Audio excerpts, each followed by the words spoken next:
আসসালামু আলাইকুম ওয়া রাহমাতুল্লাহি ওয়া বারাকাতুহু। নাহমাদুহু ওয়া নুসাল্লি আলা রাসূলিহিল কারীম, আম্মা বা'দ।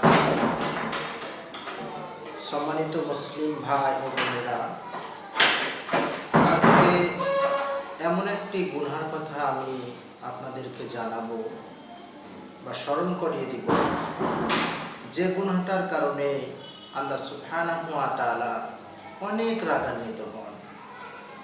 সেটি হচ্ছে বাথরুমে প্রবেশ করে, অর্থাৎ টয়লেটে প্রবেশ করে বাইরের কোনো মানুষের সাথে কথোপকথন করা, বা টয়লেটে ফোন আসলে ফোনে মত বিনিময় করা অন্য ব্যক্তির সাথে।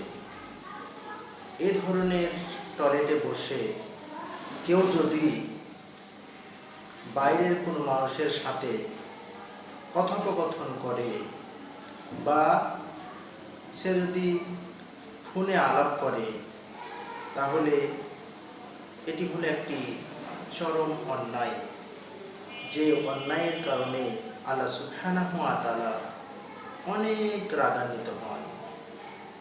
এ সম্পর্কে মুসনাদ আহমদ অর্থাৎ আহমদ বিন হাম্বল রাহিমাহুল্লাহ তিনার গ্রন্থে 1 নম্বর খণ্ডের 338 পৃষ্ঠাতে একটি হাদিস নিয়ে এসেছেন।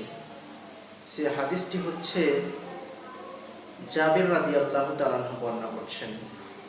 তিনি বলছেন, ক্বালা রাসূলুল্লাহ সাল্লাল্লাহু আলাইহি ওয়াসাল্লাম, আল্লাহ নবী সাল্লাল্লাহু আলাইহি ওয়াসাল্লাম বলেছেন, ইজা তাগাওয়াতা রাজুলানি ফালইয়াতাওয়ারা। আল্লাহ নবী সাল্লাল্লাহু আলাইহি ওয়াসাল্লাম বলেছেন যে তোমাদের মধ্যে যখন দুইজন ব্যক্তি একসঙ্গে পায়খানা করতে বসবে, মানে কাজায় হাজাত টয়লেট সারতে বসবে, টয়লেটের প্রয়োজন সারবে, তখন আল্লাহ নবী সাল্লাল্লাহু আলাইহি ওয়াসাল্লাম বলছেন, ফালিয়াতাওয়ারা কুল্লু ওয়াহিদিন মিনহুমা আন সাহিবিহি।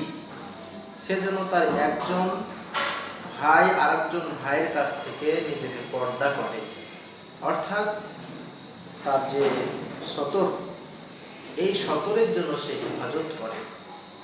এখানে আল্লাহ নবী সাল্লাল্লাহু আলাইহি ওয়াসাল্লাম এই হাদিসের অংশে বোঝাতে চাচ্ছেন যে খালি ময়দানে যখন একজন ভাই বা দুইজন ভাই একসাথে কি করবে, টয়লেট সারবে বা ছাড়তে বসবে, সে একজন অপরজন থেকে যেন পর্দা করে। এখানে পর্দা বলতে হয় কাপড় টেনে পর্দা হতে পারে, বা এমন এক নির্জন জায়গাতে আরেকজন যে বসবে যাতে করে একজন অপরজনকে দেখা না যায়। এটা শরিয়াতে অন্যায়।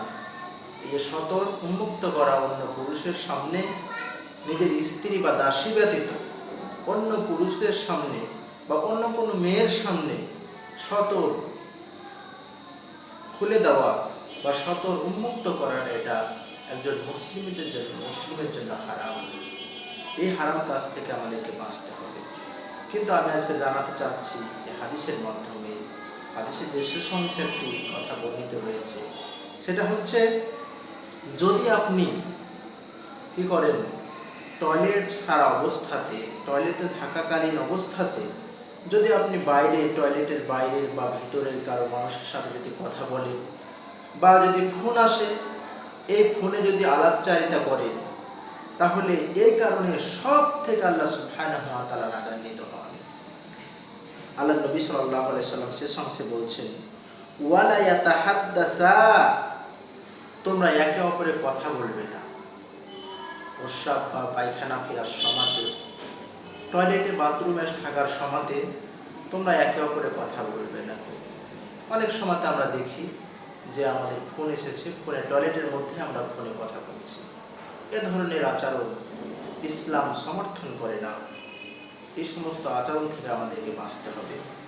আল্লাহ নবী সাল্লাল্লাহু আলাইহি ওয়াসাল্লাম বলছেন, কেন তোমরা কথা বলবে না, সেটা কারণ বর্ণনা করতে গেলে উনি বলছেন যে ফাইন্নাল্লাহা ইয়ামকুতু আলা যালিকা, এই কারণে আল্লাহ সুবহানাহু ওয়া তাআলা ভীষণ রাগান্বিত হন। আল্লাহ সুবহানাহু ওয়া তাআলা এই যে কথা বলে, টয়লেটে হয় মানে কি টয়লেট থাকাকালীন, বাথরুমে থাকাকালীন যে মানুষের সাথে আপনি কথা বলবেন বা তার মানে কি প্রয়োজনীয় কথার উত্তর দিবেন, জবাব দিতে থাকবেন, বা আপনার ফোন এসেছে ফোন ধরে আপনি ফোন রিসিভ করে আপনি মানে কথা বলবেন, হ্যাঁ আপনার কথোপকথন আপনি সারবেন, এই যদি কাজগুলো যদি করেন আপনি, তাহলে আল্লাহ সুবহানাহু ওয়া তাআলা সব থেকে বেশি রাগান্বিত হন। এখানে এই হাদিসটির ব্যাপারে আমি বলতে চাই কয়েকটি কথা। এটি হাদিসটি মানে কি মুসনাদ আহমদ এসেছেন, তবে ইবনে সাকান একে মানে সহি বলেছেন, হাদিসটিকে সহি বলেছেন, এবং ইবনে কত্তান এই হাদিসকে সহি বলেছেন। এই হাদিস হচ্ছে সহি সূত্রে বর্ণিত হয়েছে। অতএব আমাদেরকে টয়লেটে থাকাকালীন, বাথরুমে থাকাকালীন অন্য মানুষের সাথে আমরা কথা বলা থেকে বিরত থাকব। এবং আমাদের যদি ফোন এসে যায় কোনো কারণে, আমরা তো সাধারণত ফোন নিয়ে টয়লেটে যাই না, যদি যেয়ে থাকি, যদি ফোন আসে তাহলে আমরা সেটাকে কেটে দেব, সাইলেন্ট করে দেব, আমরা অবস্থাতে কথা বলবো না। মানে টয়লেট বা বাথরুম এমন একটা জিনিস, এখানে আলাপচারিতার জন্য না, এখানে আপনি আপনার যে প্রয়োজন, এই প্রয়োজন সারার জন্য টয়লেট, এই প্রয়োজন সেরে আপনি বের হবেন। বের হওয়ার পরে আপনি বের হওয়ার দোয়া বলবেন, গুফরানাকা, আল্লাহ ক্ষমা করেন, আমি এখানে দীর্ঘ সময় অতিবাহিত করলাম এবং অপবিত্র অবস্থাতে আমি অনেকক্ষণ বসে থাকলাম, তার জন্য আমাকে ক্ষমা করেন, আল্লাহ আমাকে ক্ষমা করে দেন, এ বলে ক্ষমা চাইতে হবে। তাহলে এই অপবিত্র অবস্থায়, এই নাজাসাতের অবস্থাতে আপনি একজন মানুষের কথার উত্তর দিতে পারেন না। দ্বিতীয় কথা হচ্ছে যে আপনার ফোনও যদি আসে তাহলে আপনি ফোনে কথা বলতে পারবেন না। আল্লাহ সুবহানাহু ওয়া তাআলা যেন আমাদেরকে টয়লেটে থাকাকালীন অবস্থাতে বাইরের কোনো মানুষের সাথে কথোপকথন হোক অথবা ফোনের আলাপচারিতা হোক, এ থেকে আমাদেরকে আল্লাহ সুবহানাহু ওয়া তাআলা হেফাজত করেন। আমরা সবাই আল্লাহুম্মা আমিন। আল্লাহ সুবহানাহু ওয়া তাআলা যেন আমাদেরকে এই হাদিসের উপর আমল করার তৌফিক দান করেন। আমরা সবাই আল্লাহুম্মা আমিন।